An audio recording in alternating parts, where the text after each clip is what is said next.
Hey, love, welcome back to another episode of Rollerset to Mindset.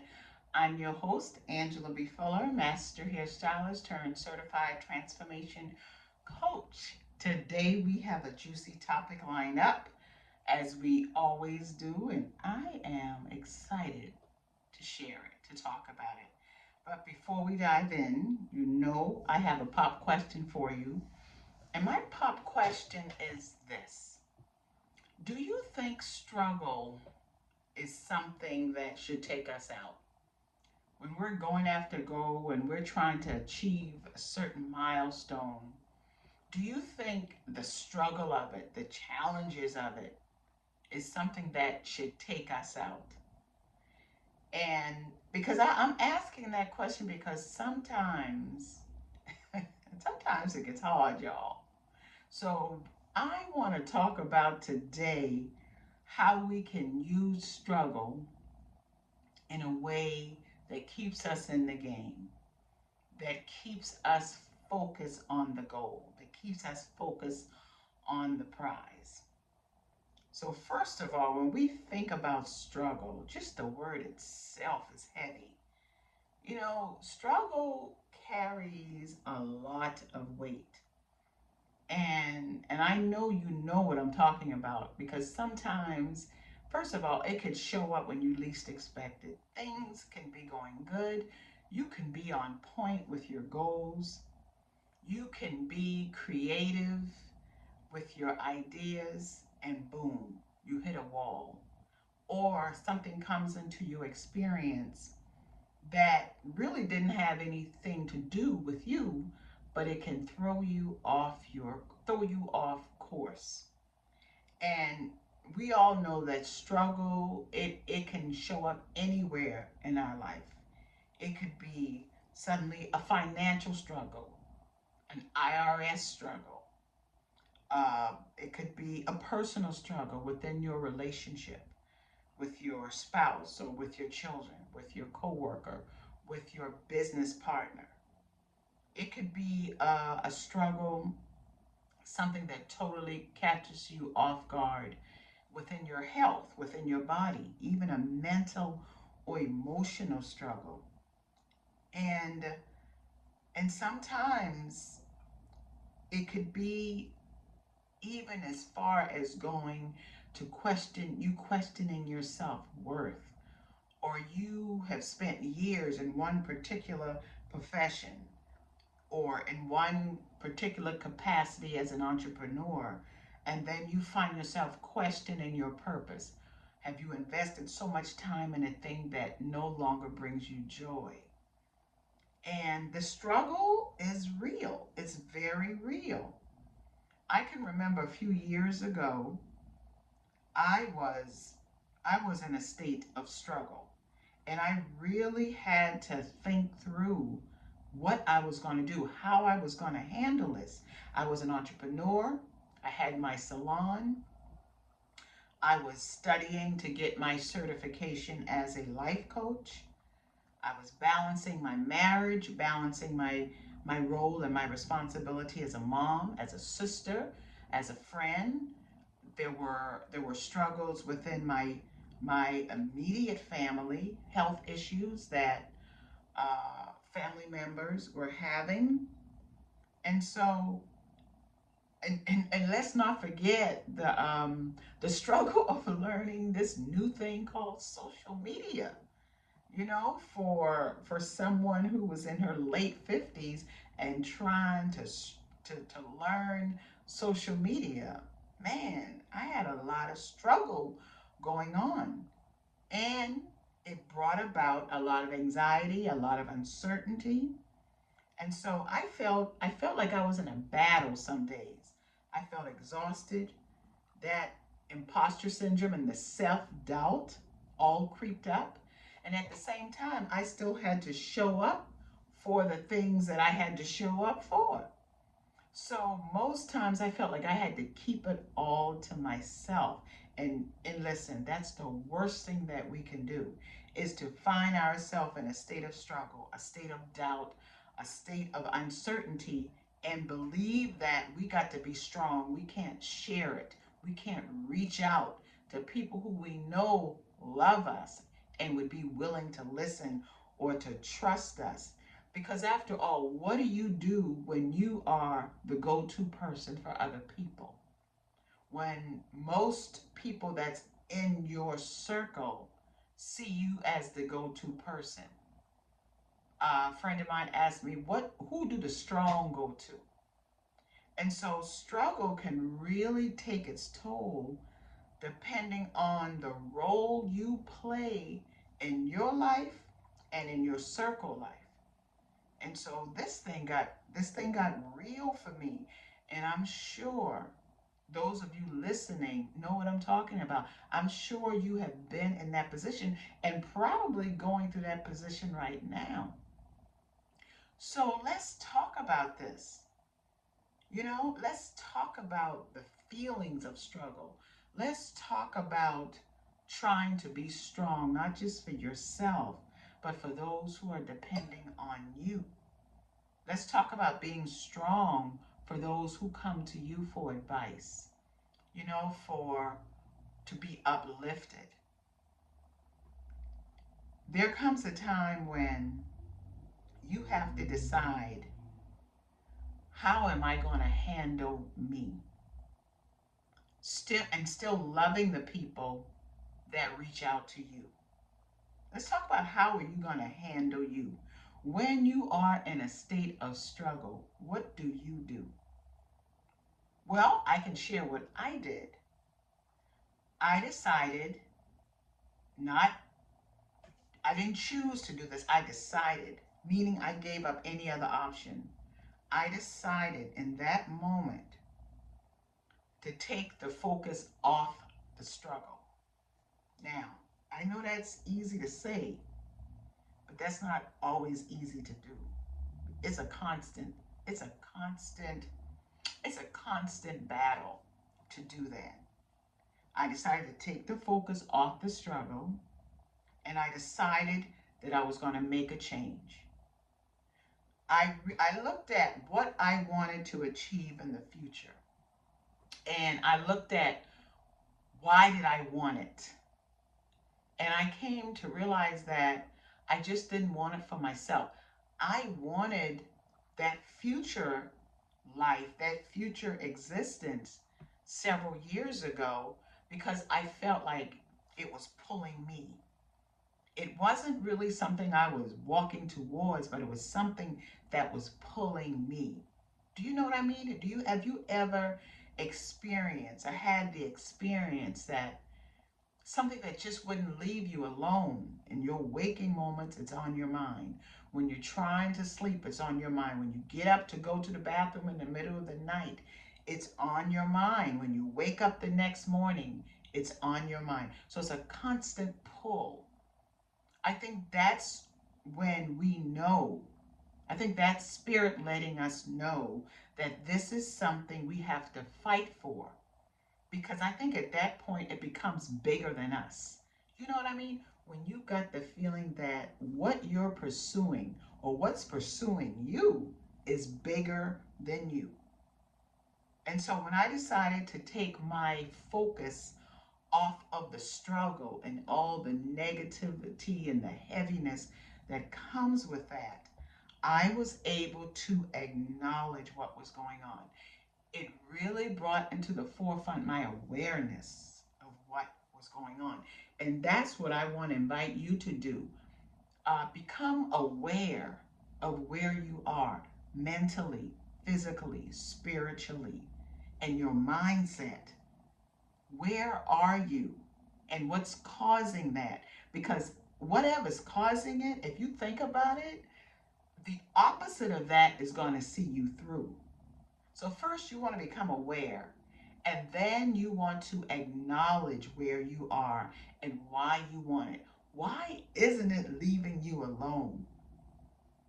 And another thing I did, and I want to invite you to do the same thing, is to feel the discomfort. Don't run away from it. Discomfort isn't always bad. It just is what it is. It's discomfort. It's uncomfortable. But but it's designed to build resilience in us. So it is, I mean, think about it. Anything that you have really worked hard for, that you really had to put focus in, when did it ever feel good? The feel good part came after it had passed, after the discomfort passed, after you achieved those goals, after you realize what you've been working so hard for and praying hard for. So train yourself to feel the discomfort and tell yourself the truth about the discomfort. That's how you overcome. Don't lie to yourself about the discomfort. Don't get into that bag of woe is me. No, feel the discomfort, because once you feel it, over time, it will diminish itself, and then solutions will begin to bubble up with inside of you. So when you feel a discomfort, your mind automatically is, after a while, it's going to look for the lesson in the discomfort. It's going to look for the lessons in the struggle. And once you learn a lesson, like everything else, when you in grade school, if you in second grade and you learn the lesson of second grade, baby, you ready to go to third grade. That's when your growth begins to come in. And sometimes growth is slow. But if you keep going, you begin to pick up momentum and your growth becomes exponential. And then slowly change will come at a certain, sometimes the pace of a snail. But then it begins to multiply and build, and before you know it, you are empowered by the struggle. And then you can begin to teach people about the struggle. And that's the thing. When I had purposed, when it was purpose in my heart that my purpose was to empower and inspire and uplift women, I started to say, well, if I'm going to be able to do this, then I've got to allow myself to feel what they are going through. And not just feel, not just stay there, not just let it end there. Feel what they are going through and come up with my own solutions as to how I made it through, how I walked through that valley, so that I can teach and build up and uplift and inspire other women on how to get to the other side.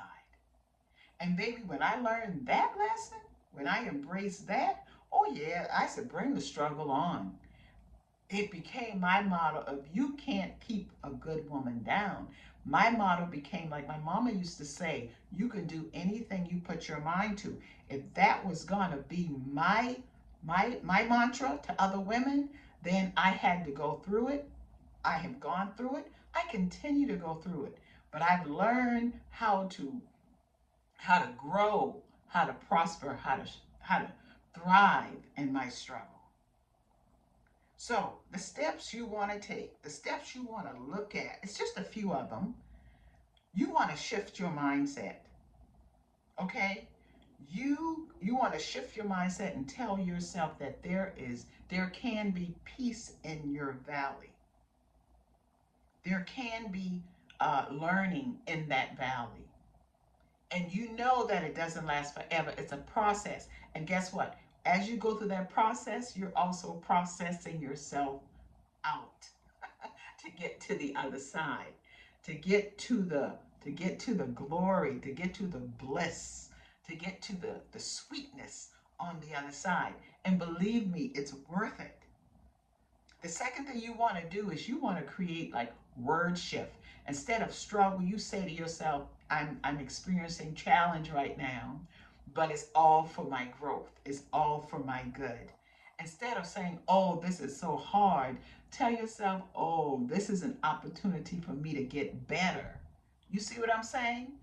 Instead of telling yourself, oh, this is taking so long, tell yourself, this is giving me the opportunity to grow incrementally. So when I have the biggest challenge ahead of me, I know how to wait. And I know how to wait with action. You know, I just don't sit in the struggle. I'm in that struggle, but I'm hey, I'm plowing my way through because I know that goodness and sweetness is on the other side. And then we've got to realize that not everything is under our control. Focus on the things that you can control. When you have done your best and what you can do, then it is your responsibility to stand and let God do what he does. As as we are waiting on God to do his part, we got to do our part. And when those two mesh together, hmm, nothing but bliss, nothing but joy, nothing but smiles, nothing but victory. That is where you want to get to. Shift your mindset, shift your word set, seek support from friends, seek support even with therapy, confide in individuals who have solutions and answers and not the ones who are going to pull you down in the mud. No, ma'am. And then focus on what you can control and get ready for the celebration because that's how it goes. You understand? That is the process. My husband says all the time, fall in love with the process. We got to learn to fall in love with the process. And if that requires, sometimes we got to just lay the whole process out before us. So when we find ourselves in a snag, we look at our process sheet and we check that off. We say, okay, I'm here. Okay, I'm experiencing here. Okay, this is expected. You get what I'm saying? If you keep the end in mind, if you begin with the end in mind, if you look at your struggle with the end in mind, you know you are going to get to the end. You have the capacity to do it. So I'm not even worried about that. You have the capacity to do it, and I'm bringing you the tea to ensure that you have the capacity to do it. And so as we wrap this episode up, understand that there's no such thing as a struggle-free life. Understand that change, when you change your relationship with struggle, you've already won. You know, you already have the victory. Learn from your struggle. Learn from it because you're going to need it for the bottom of the next mountain that you will surely be climbing, and grow through your struggle. Shift your mindset and become proactive and not reactive. And understand that all of it is for your good. All of it is for your personal growth, for your next assignment. I love that. For your next assignment. Because it doesn't ever end. As long as we have breath, as long as we have life, there's going to be a next. So you might as well prepare yourself for the next assignment. I really hope you found this episode helpful for yourself and for someone that came to mind when you were listening to it. And if you did, I want to ask you to share it out to someone who you think can benefit from it. I want you to comment if you have a comment. And I also want you to subscribe to it if you are listening by way of YouTube. Rate this. Also leave a review. And the reason I ask for your support that way is because it helps me to reach more people and to have a greater impact for transformation for those who are looking for it. I'll talk with you soon.